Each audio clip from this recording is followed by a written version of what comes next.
Ito parang Jonat, payag ka ba rito? Gusto raw ng Comelec, 15% na lang ang shading. Nako. Nagka-problema nga tayo tungkol dyan sa shading na yan eh. Ang nasa automatic election system law, 50%. 100% dapat. No. Pero, pwede na kayong magano sa 50%. Ngayon, bababaan mo pa. Naku. Parang tuldok na lang yun. 15%.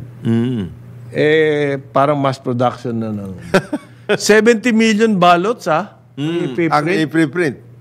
Gano'n kadami ba botante natin? Ang as of last time, 60-something. Pero may pasobra. May pasobra. Hindi naman siguro sa Pandaraya yun. Hindi Hindi naman siguro.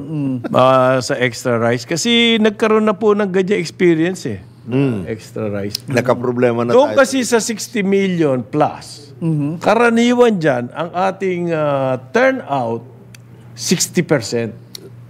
Lalo sa midterm, hindi masyadong malaki. 60% po ang atin. So yung 60 million plus na yun, 6 times 6, mga 37, less than 40 million ang votes. So may pinaglalaroan tayo na 30 million ballots. Malaki yun. Ha? Malaki ba yun? Malaki ba yun? 30 million? Lagay mo ng aabot tayo ng 70 or 80%. Malaki pa rin. You 70-80%, that's Presidential elections. yun na nga eh, hindi ba?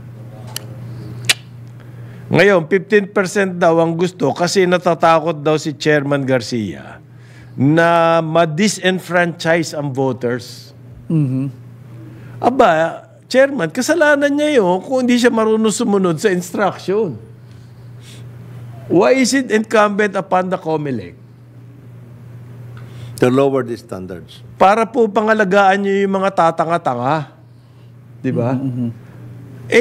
Yun nga ang aking mga kasambahay, alam nilang 100% ang kailangan anuhin eh. No. Shade.